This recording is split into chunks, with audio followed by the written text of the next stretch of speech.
In the top stories, Minister of Education welcomes students and teachers back to school.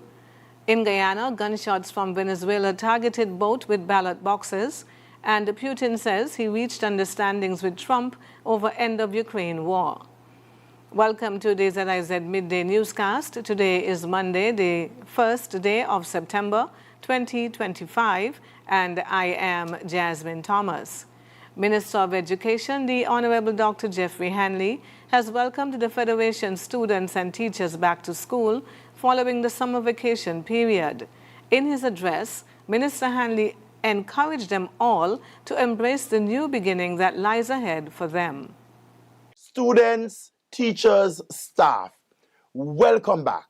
Whether you are stepping into your school for the first time or returning with familiar faces and routines, this week marks a fresh beginning.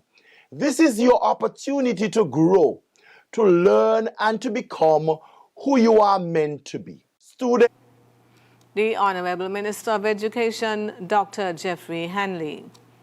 The St. Kitts Electricity Company Limited is advising the public of scheduled maintenance outages for the week of 1st to 5th September. The affected areas are as follows. On Monday, September 1, 9 to 1 in the afternoon, Hermitage Road, Old Road.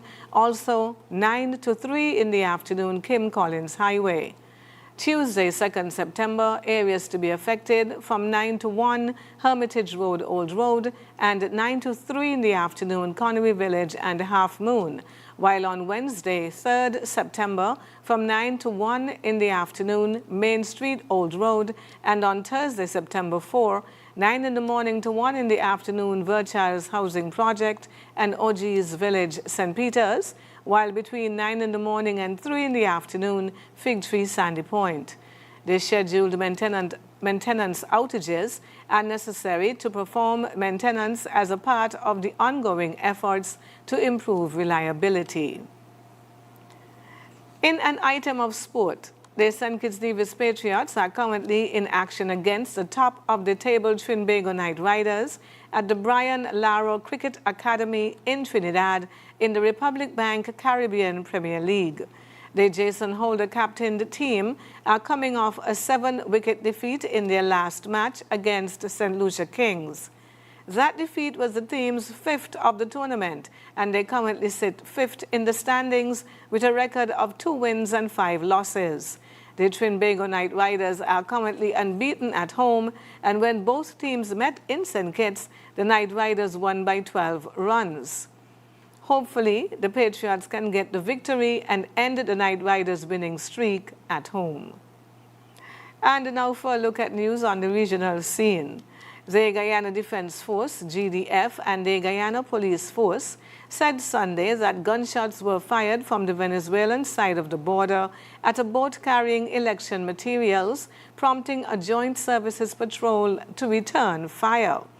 The incident occurred around 2:30 in the afternoon on the Cuyuni River in the oil-rich and disputed Essequibo region that has long been at the center of a territorial feud between Guyana and Venezuela.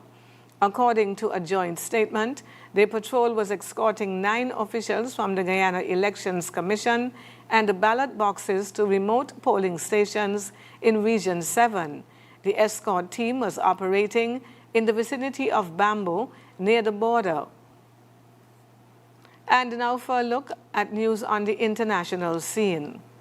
Russian President Vladimir Putin says he reached understandings with U.S. President Donald Trump over the end of the Ukraine war at their meeting in Alaska last month. But he did not say whether he would agree to peace talks with Ukrainian President Volodymyr Zelensky, brokered by Trump, who had apparently given Monday as a deadline for Putin's response. Speaking during a summit in China, Putin continued to defend his decision to invade Ukraine, once again blaming the West for the war. Following the Alaska meeting, U.S. Special Envoy Steve Witkoff said Putin had agreed to security guarantees for Ukraine as part of a potential future peace deal, though Moscow has yet to confirm this. And now for a look at the weather. The present weather across St. Kitts and Nevis is fair skies. Winds a gentle breeze of 12 miles per hour from the east. Seas are 1 to 1.2 meters or 3 to 4 feet. Weather today, partly sunny skies with brief cloudy spells and a 60% or moderate chance of localized showers. Weather tonight, fair to partly cloudy skies with brief cloudy spells and a 60% or moderate chance of brief passing overnight showers. Sunset this evening will be at around 6:30 and sunrise tomorrow is set for about 6 o'clock. That brings us to the end of the ZIZ Midday newscast. Join us this evening for these stories and more in detail. Thank you for tuning in. I am Jasmine Thomas. God bless you.